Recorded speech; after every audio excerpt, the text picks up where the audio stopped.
하나님을 가까이 하라. 시편 145편 19절. 그는 자기를 경외하는 자들의 소원을 이루시며 또 그들의 부르짖음을 들으사 구원하시리로다. 20절. 여호와께서 자기를 사랑하는 자들은 다 보호하시고 악인들은 다 멸하시리로다. 21절. 내 입이 여호와의 영예를 말하며 모든 육체가 그의 거룩하신 이름을 영원히 송축할지로다. 예수를 믿는다는 것은 삶의 새로운 길이 열린 것이다. 하나님의 자녀가 되었다. 영생을 얻게 된 것이다. 세상을 보는 눈이 달라진다. 인생 가치관이 달라진다.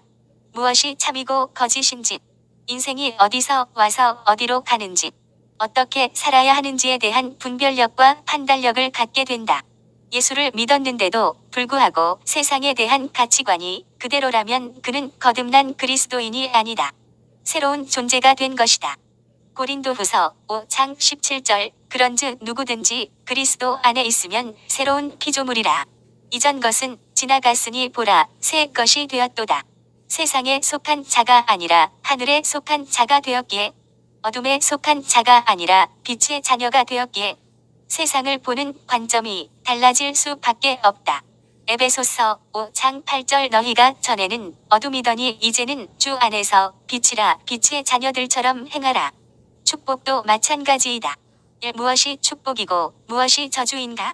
무엇이 인생의 성공이고 무엇이 인생의 실패인가? 이에 대하여 세상 사람들과의 관점이 다르다. 세상 사람들은 부자가 되고 건강하고 하는 일마다 잘 되고 이것이 복이다. 우리에게는 이것이 복이 될 수도 있지만 오히려 저주가 될 수도 있다. 영적 전쟁도 마찬가지다.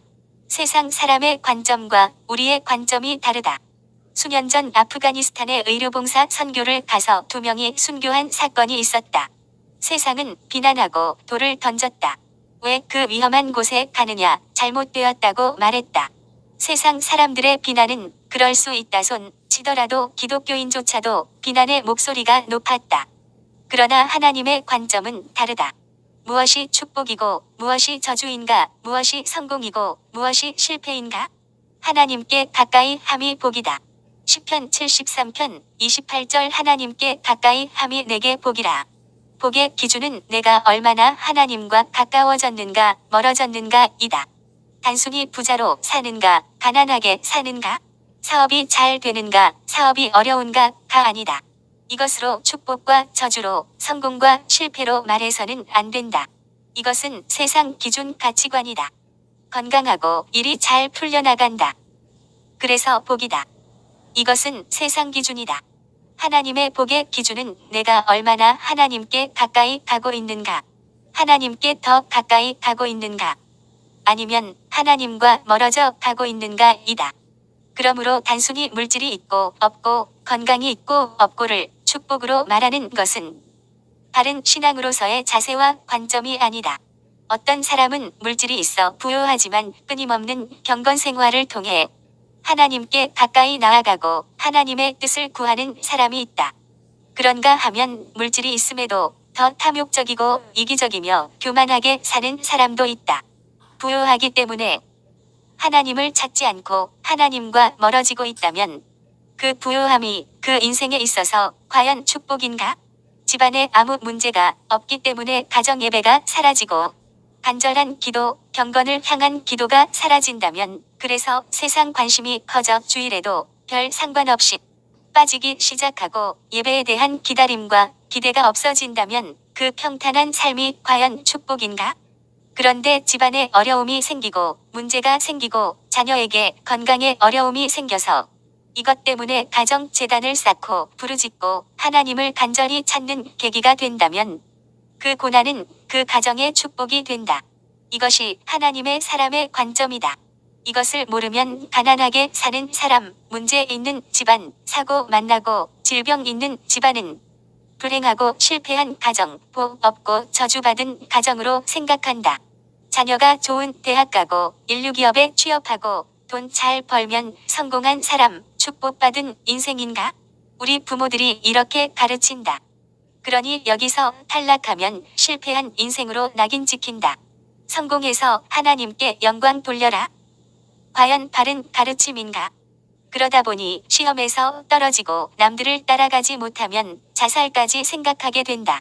인생의 행복, 축복은 내가 하나님께 얼마나 가까이 가 있나, 멀어져 있나 이다. 하나님을 가까이 함이 복인 것은 하나님을 멀리하게 되면 망하게 되기 때문이다. 시편 73편 27절 무릇 주를 멀리하는 자는 망하리니 하나님과 멀어지면 망하는 것이다. 결국 망하는 인생, 실패하는 인생이 되는 것이다. 세상적으로 승승장구해도 하나님과 멀어지면 망하는 것이다. 그러나 비록 고난 가운데 있다 할지라도 하나님을 붙드는 계기가 된다면 오히려 이 고난이 유익이 된다고 말한다. 시편 119편 71절 고난 당한 것이 내게 유익이라. 이로 말미암아 내가 주의 율례들을 배우게 되었나이다. 고난을 원하는 사람은 없다. 그러나 그 고난이 고난으로 끝나는 것이 아니라 그 고난을 통해 하나님을 가까이 할 수 있다면 그 고난은 나에게 유익이 된다. 우리가 당하는 고난의 문제가 시련과 아픔이 우리의 인생의 그냥 고통으로 끝나는 것이 아니라 그것 때문에 주님을 찾게 되고 더 하나님 앞에 머물게 되고 주님의 음성을 듣게 되고 더 간절히 주님을 찾게 되었다면 그것은 오히려 축복이다. 그러면 어떻게 하면 하나님을 가까이 할 수 있는가? 무엇을 통하여 하나님을 가까이 할 수 있는가? 시편 145편 18절 여호와께서는 자기에게 간구하는 모든 자, 곧 진실하게 간구하는 모든 자에게 가까이 하시는도다. 자기에게 간구하는 자를 가까이 하신다. 하나님께 기도하는 자를 가까이 하신다. 기도는 내용도 중요하지만 누구에게 기도하는가가 더 중요하다. 기독교인만 기도하는 것이 아니다. 어찌 보면 이 땅에 사는 모든 사람은 기도한다. 다른 종교도 기도한다. 무슬림은 하루 3번씩 한다. 다른 신을 믿는 사람들도 그들의 소원을 빈다. 얼마나 정성으로 하는지 모른다. 목욕 재개하고 단정히 옷 갈아입고 간절히 절을 하는 모습을 보라. 제사를 지내는 모습을 보라. 정성껏 구별된 음식을 마련하고 그렇게 소원을 빈다. 그런데 기도의 대상이 중요하다. 누구에게 기도를 하는가 이다. 하나님께 기도하는 자를 가까이 하신다. 기도는 하나님과 관계하는 것이고 하나님을 가까이 하는 것이다. 사람도 한 번 만나고 2번 만나고 자주 만날수록 가까워진다. 가까워지면 모든 것을 다 나눌 수 있다. 처음 만난 사람에게 자기 본심을 말하기 어렵다. 그러나 자주 만나고 가까이 할수록 속마음을 터놓고 마음껏 하듯이 하나님과 가까이 하면 할수록 하나님과 친밀한 관계가 된다. 관계가 더욱 깊어진다. 그런데 하나님과 가까이 하면 할수록 멀어지게 되는 것이 있다. 포기하는 것이 있다. 2마리 토끼를 동시에 잡을 수가 없다. 세상 친구, 술 친구, 세상 쾌락, 세상 즐거움이 더 이상 즐겁지 않다. 우리가 하나님께 가까이 나아갈수록 상대적으로 멀어지는 것이 있다. 어떤 이들은 이런 것들이 멀어지는 것을 원치 않아 하나님께 가까이 나아가지 못한다. 이전에 즐기던 것을 못하게 되는 아쉬움 때문에 하나님을 찾지 않는다. 그런데 우리가 하나님께 가까이 가면 갈수록 그것들이 얼마나 무의미하고 무가치한 것인가를 깨닫게 되고 하나님께 더 가까이 가려 한다. 내가 하나님께 가까이 나아갈수록 내게서 멀어지는 것이 있다. 분명히 있다. 세상, 즉 세상 가치관, 탐욕, 세상 즐거움이 싫어지고 멀어진다. 내가 하나님께 얼마나 가까이 나아갔는가를 알 수 있는 것 중에 하나가 나에게 멀어진 것이 무엇인가를 보면 된다. 세상과 멀어진다는 것은 세상을 등지고 살라는 말이 아니다. 세상의 가치관과 멀어진다는 말이다. 여기서 가깝고 멀다는 것은 물리적인 거리가 아니라 영적인 친밀감을 말하는 것이다. 12해를 혈루병으로 앓는 여인이 있었다. 이 여인은 예수님의 옷자락만 만져도 낫겠다는 믿음을 가졌다. 수많은 사람들이 예수님 곁에 있기도 하고 옷자락을 만진 사람이 있었을 것이다. 그러나 이 여인에게는 간절함이 있었다. 예수님 한 번만 만나주세요. 이 간절함이 예수님과 통했다. 누가 내 옷에 손을 대었는가? 예수께서 돌아보셨다. 그리고 그 여인은 마침내 고침 받았다. 하나님과의 거리는 물리적인 거리가 아니라 영적 친밀감이다. 야고보서 4장 8절 하나님을 가까이 하라 그리하면 너희를 가까이 하시리라. 하나님을 가까이 하는 것은 무슨 의미인가? 우리가 예수를 영접했다면 예수님은 이미 내 안에 계신다. 고린도전서 3장 16절 너희는 너희가 하나님의 성전인 것과 하나님의 성령이 너희 안에 계시는 것을 알지 못하느냐. 우리가 기도하면 하나님이 오시고 기도하지 않으면 떠나시고 하는 분이 아니다. 주님은 내 안에 계시지만 하나님을 가까이 하지 않으면, 즉 기도하지 않으면, 예배드리지 않으면, 찬양드리지 않으면, 말씀 읽지 않으면 하나님이 멀리 계시는 것처럼 느껴진다. 그래서 하나님을 찾거나 의지하지 않는다. 그러나 기도하면 할수록, 찬양할수록, 예배드리면 드릴수록 주님이 내 곁에 계심을 느낀다. 내 곁에, 내 안에 계신다는 사실이 확인되어지고 깨달아지고 느껴진다. 그러니 머리로만 아는 신앙은 내 안에 계신다고 말하면서도 저 멀리 계신 분으로 느껴진다. 그러나 어떤 이는 목전에 계신 것처럼 의식하고 대화하며 사는 이들이 있다. 그 차이가 무엇인가? 수영하면서 물의 느낌을 느끼면서 수영하는 것처럼 주님이 내 안에 계시고 함께 하심을 느끼며 살아야 한다. 그러나 대부분 하나님이 함께 하심을 느끼며 살지 못하는 신앙인이 많다. 야곱처럼 말이다. 창세기 28장 10절 야곱이 브엘세바에서 떠나 하란으로 향하여 가더니 11절 한 곳에 이르러는 해가 진지라 거기서 유숙하려고 그 곳에 한 돌을 가져다가 베개로 삼고 거기 누워 자더니 12절 꿈에 본즉 사닥다리가 땅 위에 서 있는데 13절 또 본즉 여호와께서 그 위에 서서 이르시되 15절 내가 너와 함께 있어 내가 어디로 가든지 너를 지키며 너를 이끌어 이 땅으로 돌아오게 할지라 내가 내게 허락한 것을 다 이루기까지 너를 떠나지 아니하리라 하신지라. 16절 야곱이 잠이 깨어 이르되 여호와께서 과연 여기 계시거늘 내가 알지 못하였도다. 우리의 모습이다. 주님이 내 안에 계시는데도 불구하고 주님과 동떨어진 인생을 사는 사람이 있다. 주님과 상관없는 인생을 살다 보니 주님이 내 안에 계시는 것이 느껴지지 않고 깨달아지지도 않고 확인되지도 않는다. 그러나 어려운 상황을 만나거나 성경을 읽거나 기도하는 가운데 주님이 가까이 계심을 깨닫게 된다. 예배, 기도, 찬양을 통해서 하나님을 가까이 계심을 알게 하는 시간이 되길 바란다. 오늘 본문 18절을 다시 보자. 시편 145편 18절 여호와께서는 자기에게 간구하는 모든 자, 곧 진실하게 간구하는 모든 자에게 가까이 하시는도다.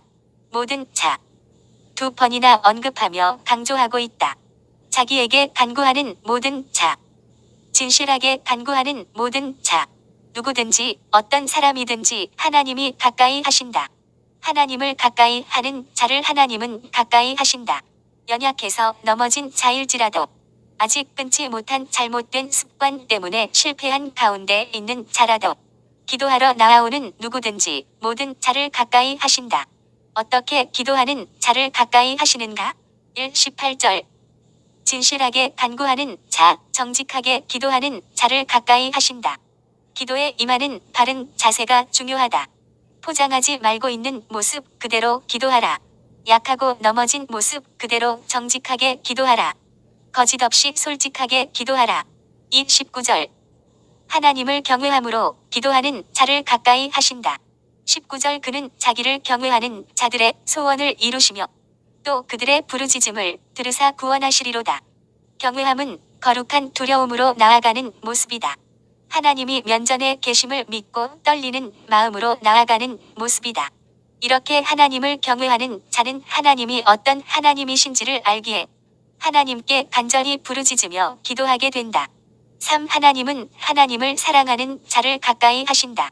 20절 여호와께서 자기를 사랑하는 자들은 다 보호하시고 악인들은 다 멸하시리로다. 하나님을 사랑하는 자를 다 보호하신다. 하나님을 사랑하는 자는 하나님을 가까이 한다. 하나님을 사랑하니까 기도하러 나온다. 하나님을 사랑하니까 예배하러 나온다. 더 가까이 하고 싶어서 하나님께 나아간다. 이렇게 하나님을 가까이 하는 자는 그 입으로 하나님의 영광 곧 영예를 말하고 그 이름을 송축한다.